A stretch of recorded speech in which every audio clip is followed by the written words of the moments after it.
வணக்கம். தமிழ்நாட்டுல driving licence எடுக்கிற ரூல்ஸ் மொத்தமா மாறப்போகுது. இல்ல மாறிடுச்சுனே சொல்லலாம். இனிமே பழைய மாதிரி இருக்காது. அது என்னென்ன புது ரூல்ஸ், நமக்கு இதனால என்னென்ன மாற்றங்கள் வரப்போகுது, வாங்க எல்லாத்தையும் ஒண்ணு விடாம பார்க்கலாம். சரி, முதல்ல ஒரு விஷயத்தை யோசிச்சு பாப்போம். ஆர்டிஓ ஆபீஸ்ல போய் டிரைவிங் டெஸ்ட் எடுக்கிறது. அப்பாடா, அது எவ்ளோ பெரிய தலைவலி நம்ம எல்லாருக்குமே தெரியும் இல்லையா? அந்த டென்ஷன், அந்த நீண்ட கியூ நினைச்சாலே ஒரு மாதிரி இருக்கும். ஆனா இப்போ அந்த பழைய கஷ்டமான சிஸ்டத்துக்கெல்லாம் ஒரு பெரிய குட் பை சொல்ல போறோம். ஆமாங்க, ஒரு புத்தம் புது டெக்னாலஜி யூஸ் பண்ற சிஸ்டம் இப்போ வந்துருச்சு. இந்த மாற்றங்கள்னால உங்களுக்கு என்னென்ன நன்மை, என்னென்ன விஷயங்கள்ல கவனமா இருக்கணும்னு தான் இப்போ நம்ம பார்க்க போறோம். மொத்தமா ஒரு 5 முக்கியமான விஷயத்த நாம பார்க்க போறோம். முதல்ல, லைசென்ஸ் வாங்குறதுக்கு என்ன புது வழி வந்திருக்கு. ரெண்டாவது, லைசென்ஸ் ரினியூவல்ல ஏஐ எப்படி யூஸ் ஆக போகுது. மூணாவது, வயசானவங்களுக்கு என்னென்ன புது ரூல்ஸ். நாலாவது, ரொம்ப ரொம்ப முக்கியமான பெனால்டி பாயிண்ட் சிஸ்டம். அஞ்சாவதா, டிஜிட்டல் லைசென்ஸ் மாதிரி மத்த சில மாற்றங்கள் பத்தியும் பார்க்கலாம். ஓகே, வாங்க ஸ்டார்ட் பண்ணலாம். நம்மளோட முதல் செக்ஷன், லைசென்ஸ் வாங்குறதுல வந்திருக்கிற புது வழி. இதுல அலைச்சல் கம்மி, டெக்னாலஜி தான் அதிகம்.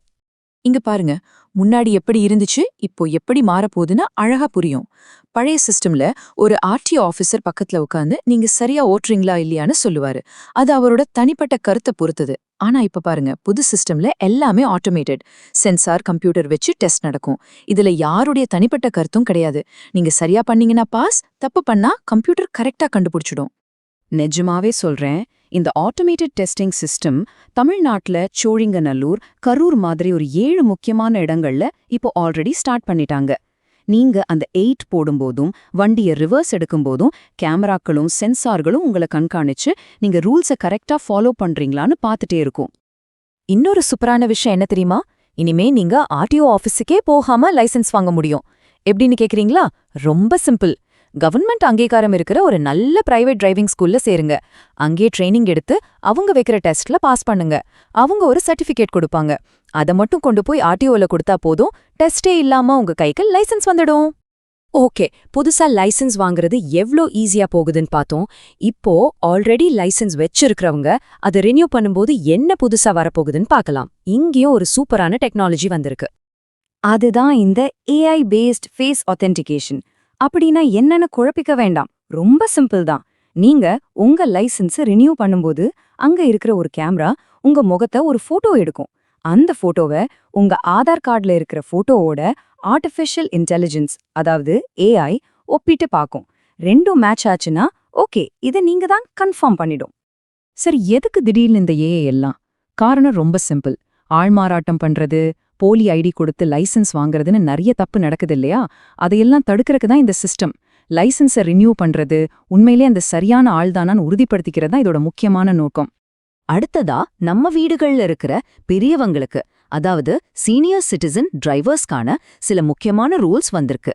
இத அவங்களோட பாதுகாப்புக்காகவும் ரோட்ல மத்தவங்களோட பாதுகாப்புக்காகவும் கொண்டு வந்திருக்காங்க. இந்த டேபிள பாருங்க, ரொம்ப ஈஸியா புரியும். உங்களுக்கு 60ல இருந்து 70 வயசுக்குள்ள இருந்தா பிரச்சனை இல்ல. எப்பவும் போல 5 வருஷத்துக்கு ஒரு தடவை லைசென்ஸ் ரினியூ பண்ணிக்கலாம். ஆனா உங்களுக்கு 70 வயசு தாண்டிடுச்சுன்னா கொஞ்சம் ரூல்ஸ் மாறுது. 70ல இருந்து 75 வயசு வரைக்கும் 3 வருஷத்துக்கு ஒரு தடவை ரினியூ பண்ணணும். அதுவும் மே 2026ல இருந்து கவர்மெண்ட் வைக்கிற பிசிக்கல் டெஸ்ட்டை பாஸ் பண்ணணும். நீங்க 75 வயசை கடந்துட்டீங்கன்னா ஒவ்வொரு 3 வருஷத்துக்கும் கண்டிப்பா ஒரு டாக்டர் கிட்ட இருந்தும் ஒரு கண் டாக்டர் கிட்ட இருந்தும் நீங்க வண்டி ஓட்ட ஃபிட்டா இருக்கீங்கன்னு சர்டிபிகேட் வாங்கி கொடுக்கணும். இப்போ நாம பார்க்க போறதுதான் இந்த முழு மாற்றத்திலேயுமே ரொம்ப ரொம்ப முக்கியமான ஒரு விஷயம். ஒரு பெரிய கேம் சேஞ்சர்னே சொல்லலாம். அதுதான் புதுசா வரப்போற பெனால்டி பாயிண்ட் சிஸ்டம். இது எப்போ ஆரம்பிக்குதுன்னா ஜூலை 1, 2026ல இருந்து. ஆமாங்க, அந்த தேதியை நோட் பண்ணிக்கோங்க. ஜூலை 1, 2026. அன்னைக்கு தமிழ்நாட்டுல இருக்கிற எல்லா டிரைவரோட லைசென்ஸ்லயும் பாயிண்ட்ஸ் எவ்வளோ இருக்கும் தெரியுமா? 0. ஒரு கிளீன் ஸ்லேட் மாதிரி. நீங்க அதுக்கு முன்னாடி எவ்வளோ தப்பு பண்ணிருந்தாலும் சரி, அன்னைக்கு எல்லாமே ரீசெட் ஆயிடும். கணக்கு புதுசா ஆரம்பிக்கும். அதுக்கப்புறம் என்ன நடக்கும்னா, நீங்க பண்ற ஒவ்வொரு தப்புக்கும், அதாவது சிக்னல்ல நிக்காம போறது, ஓவர் ஸ்பீட்ல போறது, இதுக்கெல்லாம் ஃபைன் மட்டும் கட்ட மாட்டீங்க. கூடவே உங்க லைசென்ஸ்ல நெகட்டிவ் பாயிண்ட்ஸ் ஏறிட்டே இருக்கும். அப்படி அந்த பாயிண்ட்ஸ் ஏறி ஏறி ஒரு குறிப்பிட்ட நம்பரை தொடும்போதுதான் அசல் பிரச்சனையே ஆரம்பிக்கும். அந்த நம்பர் 15. ஆமா, 15 பாயிண்ட்ஸ். உங்க லைசென்ஸ்ல இந்த 15 பாயிண்ட் சேர்ந்துருச்சுன்னா என்ன நடக்கும் தெரியுமா? எந்த விதமான கேள்வியும் இல்ல, விசாரணையும் இல்ல, உங்க டிரைவிங் லைசென்ஸ் ஆட்டோமேட்டிக்கா 3 மாசத்துக்கு சஸ்பெண்ட் ஆயிடும். யோசிச்சு பாருங்க, 3 மாசம் வண்டி ஓட்ட முடியாது. ஓகே, இப்போ நாம கடைசி பகுதிக்கு வந்துட்டோம்.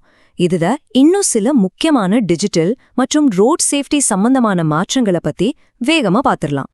ரெண்டு முக்கியமான விஷயம். ஒன்னு, இனிமே நீங்க உங்க ஒரிஜினல் டிரைவிங் லைசென்ஸை தூக்கிட்டு அலைய வேண்டாம்.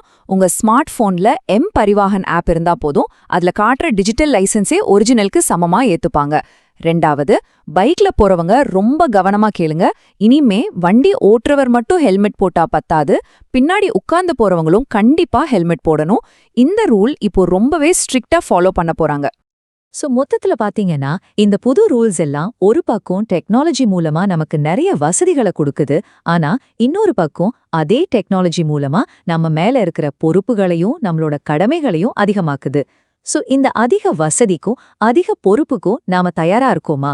ரோட்ல நம்மளோட பயணம் இனி எப்படி இருக்க போகுது? இத பத்தி நாம எல்லாரும் யோசிக்க வேண்டிய நேரம் இது.